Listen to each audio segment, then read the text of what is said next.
Hello and welcome back to Frogboy X1 Gaming. I'm Andrew and today we are reviewing Halo Infinite. Yeah, so I finally completed it. Took me about eight days to finally get that done. Um, just had a lot of other stuff going on this week. I did pick it up the day it launched, so it's just been one of those things where it has taken me a little bit longer to get through this than I had originally than I wanted to. I wanted to be able to get this done. I wanted to be able to take my time and enjoy the game. So my stats are about 17 hours in the campaign. I played it for a while, but then I just streamed like the last, oh gosh, what was it, like 9 hours of gameplay. I've streamed the last 9 hours of the gameplay. I definitely was dawdling, taking my sweet time to play around with it. When I would get on there, I'd play for a few hours each time. So I was definitely taking my time to get through this. I was exploring a lot, doing. When I started streaming it, I definitely started playing a lot more straight to the point. Let's get it done. When I should have just kept playing. I mean, if I would have kept playing the way I was originally playing, I probably would have taken me till the end of the weekend. I probably would have finished it tomorrow night sometime. So I'm glad that I decided to start streaming it so that I could get some gameplay out there and really get kind of like a general sense and get some community feedback while I was playing and stuff, because this is the first Halo game that I've ever completed. I've never went out of my way to try to complete any of the other ones. The only other one I've ever come close to was Halo 5, and for the most part, this game was way better than Halo 5 in my opinion, because I'm pretty close to the end of Halo 5. I was talking to one of my friends at work and I was telling him where I'm at, and he's like, dude, you're like right there. That's like the last room of the game. You just finished that and you should be done. So technically I'm pretty close to finishing that one too. I was thinking about, now that I finished this, going back to that and finishing that one off as well. I don't know. Like, Halo 5 didn't really sit with me. That was the first one that I bought, and I bought that, on the series, on last gen, when I was, starting to really be like, oh man, I kind of want to get into Xbox and, see what their games are, see what's going on, because I've always been a PlayStation guy. I've always played the PlayStation games. I never really was a big Microsoft first party guy, unless it was, Forza I was definitely all about, and, maybe like a few of the other ones, like Brute Force, stuff like that. Most of the original Xbox, and maybe a couple on 360, but that's not the point. The point is Halo Infinite. As essentially a newcomer to the series, how did this game land with me?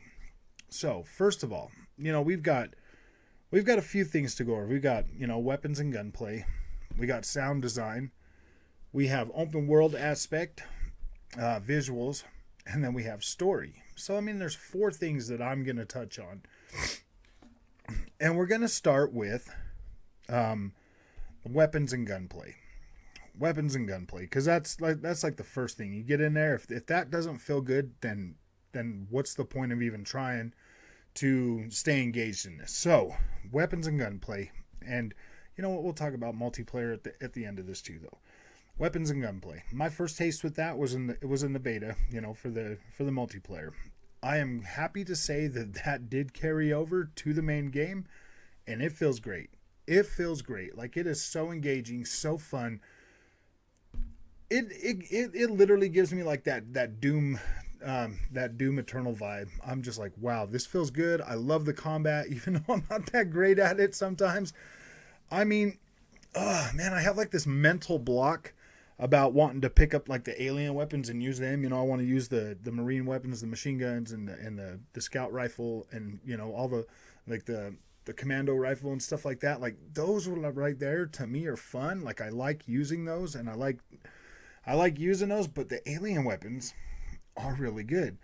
So I overcame my my little not wanting to use the alien weapons during this playthrough, and honestly, I don't think you could beat this game without really using all the different weapons, or at least trying the different weapons. And what really got me through that was the multiplayer list, recycling me into matches where you start with a different gun. So I started kind of getting a little bit used to how those weapons worked. So I was like, all right, cool, like this is pretty cool, because I'm not really big on laser guns and stuff, so I really like to have, I like my shooting to be with, with machine guns, stuff like that. So I'm happy to say that the combat in this game literally knocks it like out of the park. Like, this is great. It feels good. That alone is more than enough to really enjoy this experience. So we'll move. I mean, and then like the grappling hook. The grappling hook is great, and once you get some of the abilities and upgrade it, it gets even better. So there's my favorite thing. Like, you've got like other things that you can unlock that literally I didn't play with at all. Like, you get the thrust move or whatever that you can like dodge.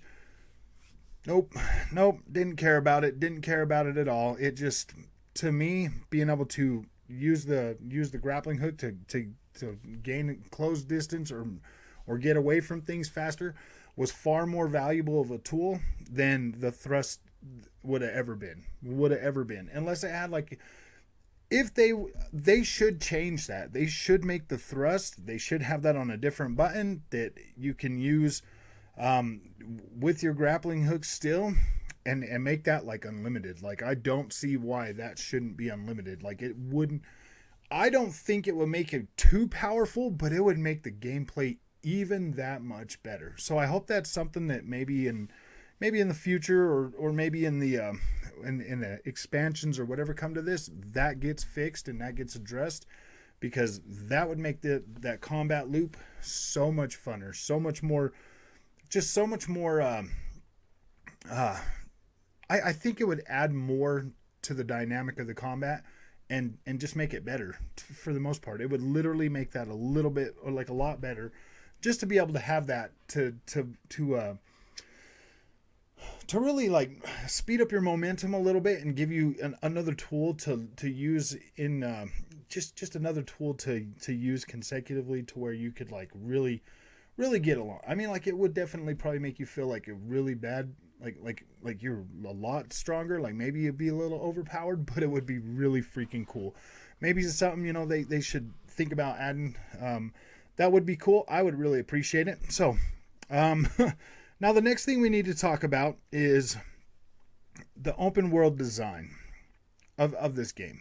So, in my experience with this game, I think the way that 343 created this campaign in this open world, and how things click together, I think they nailed it. Like, they literally nailed it. So, when you first start, you're kind of going through like the mission or whatever, and it feels kind of like an old style Halo game.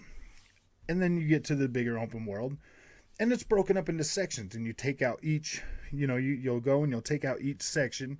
And you'll be able to explore and do whatever you want. And so, like, each little island is basically like a mission. So every little thing that you go to, every little place, is kind of like a mission structure, but it's a wide open structure. So it has that feeling of being an open world, but at the same time, it's just big enough to help. It's just big enough to give you time to explore, and it's just small enough to where it's just not like, oh my gosh, man, miles and miles of nothing. That's cool. And then once you get toward the end, it kind of funnels you right back into that linear Halo structure of gameplay. So they not only did they give you like an open-ended, like an open world to kind of explore and have fun and experiment and do new things, but they also it's like a hybrid. They give you enough of that structure to where you still get to participate in this game like you would in a normal Halo. Like, when you get to a certain point, it's just boom, full steam ahead. You're going through the rest of the game, and you're going to get it done. I freaking love that. And then I got to this one part where I was like, oh my gosh, dude, really? Are we going to do like a tower of freaking fighting? No. The way they did that was perfect. Like in JRPGs, when you get to like the end stage and it just keeps going and going and going, and it just feels like they're just cramming a bunch of stuff in there. I was starting to get that feeling, but then it was like, boom, okay, it's done. it's done. I was like, okay, all right, that works. That's perfect. It goes along. I mean, they didn't stretch it out to try to stretch out gameplay. They gave you just enough to explain the story beats that needed to be done to set you back on your way. That was cool. I really appreciated that. I love the world building in Halo Infinite. I love the design is amazing. I love the fact that, the just the levels. Nothing ever really like the architecture and stuff is the same, like for most of the interiors of the buildings, but never did I feel like I was in the actual same freaking building. Like they always felt just a little bit different, or they had that different appeal to them. Like they never really felt super samey.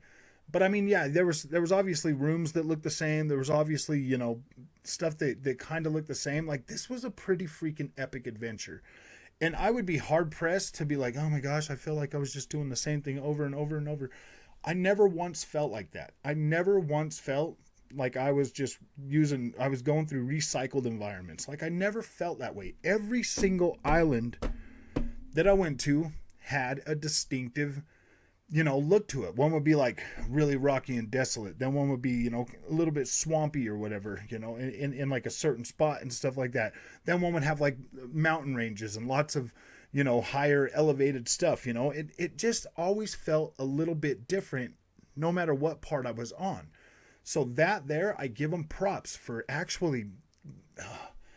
Because I'm not going to lie, when I first started, I was like, man, if this is it, if this is what it looks like, I mean, like, my gosh, man, I hope they add some more to it. And then the farther you get into the game, the more it expands, the better. Like, I love the world in Halo Infinite. I think it is freaking amazing. I think it looks great. I think it feels great. I think that there's enough stuff in that world to literally keep you busy. I freaking loved it. The next pillar, we're going to talk about the visuals. Well, no, let's do sound design first. Okay, sound design when you're on your regular TV, yeah, it sounds pretty good. But when you've got Dolby Atmos on your headphones, man, I could hear like people way behind me like talking, and I'm like, whoa, dude, I'm like turning around and stuff. The sound design of the weapons, of the vehicles, the when you're just standing on a cliffside and you just hear the wind blowing, I don't know how to explain it, but it freaking sounds great. They did a good job with that. You can hear people in the distance talking, or somebody yelling, or something blowing up. And like I said, that wind, when you're just standing up on the cliffs looking down, you can just hear that wind like buzzing by you. And it almost feels like you're standing outside with like the wind. Like the sound design in this game is so freaking good. Like I love it. The guns sound punchy. The vehicles sound great. Character voices and dialogue and stuff sounds really, really good. And then, yeah, for the most part, like the sound is on point. I definitely was happy with the sound. So now let's get into the visuals and like story. I think I already talked about the story. Story content was free. No, let's do that now. I think that's the story content and the character design and the visuals all kind of lead into like, this last point, like the last pillar of what I really wanted to talk about was Halo Infinite, the way they wrote this story and the way that the characters are written. Man, like it's not like super Hollywood quality or whatever, but my gosh, is it coherent. And it was fun. And by the time you finish this story, like, what's going on. Like, you're like, whoa, man. Like, this is cool, man. They set this game up so perfectly for, like, the next expansion to come out. If they drop new story content with every expansion every year, wow, I would be happy. I would be super happy with this. Like a whole new biome, like a new... In every like they've got the story set up to where, yeah, man, they can push this. They can definitely push this and get like, build out the whole freaking Zeta ring and really work to bring us that truly epic adventure that only Halo could bring. And wow, man. Wow. It was great. Visuals in this game are freaking phenomenal.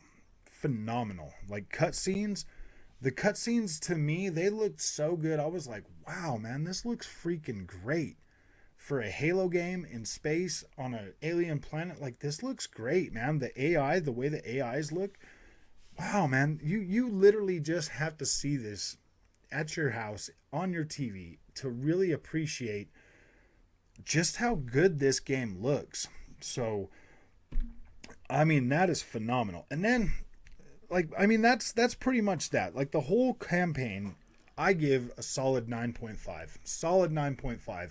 This thing was freaking great. The only reason I'm giving it a little bit less is because during those cutscenes, that Twitch feeling, man, if that was polished, this would have been perfect 10 for me. Easy. Perfect 10. I thought this game was freaking great. The way the action feels, the way you when you die, you just get back up and you want to keep going. And I beat this game on normal, and I'm like, man, I was struggling a little bit with it. I mean, it wasn't like so hard that I was like, oh man, I mean, I possibly could probably do it on like a harder level or something, but I wasn't trying to stress myself out on this first run. I was trying to get a feel for what Halo is, try to figure it out. I know right now that the truest fun of Halo is going to come from higher difficulty. Like that is where it's going to come from the most. Like that is going to be even more spectacular than what I just went through right now, because I was already struggling with it, but now that I've gotten through it, I kind of understand exactly how to do things now, so I probably could be a lot better. Like I said, this is my first time ever completely going through and completing a whole Halo campaign, and it was great. I loved it. I thought it was great. Characters, the weapon, and the pilot, and Master Chief are the ones you see the most. That, well, and Escharum, like the bad guy or whatever. The way that they all kind of interact, like Escharum, like, I mean, I like the way he's written. I like him being your nemesis or whatever. The way the interaction goes down and how he's like always just kind of taunting you and everything. Like it's pretty cool. Like it's pretty cool. Like I like the way that this game worked out. I literally think it's great. The other thing, the multiplayer or whatever, it seems like they're starting to get that fixed. They're getting a handle on that. They're making it so that you're getting, an adequate return on, your battle pass or whatever. Like this game is getting better every freaking day. And the farther I got into it, the more I started loving it. And I can proudly say that, yes, I am a Master Chief fan now. Like I am a Halo fan. I will be buying these games when they launch. I think 343 did an amazing job on this. If this game would have launched in this condition with Series X, that would have been great. That would have been great. COVID backed them down, screwed things up a little bit. I'm glad they took that extra time to work on this and polish it even more, because I already thought the visuals looked pretty clean. Like when they showed it off at E3, I would have been perfectly okay with that. But yeah, this looked great. This was really fun. I really enjoyed my time playing Halo Infinite. And yes, I am a Master Chief fan now. I am definitely a Halo fan. So if you found this to be a decent review or whatever, if you like this, don't forget to like and subscribe. And man, I'll see you in the next one.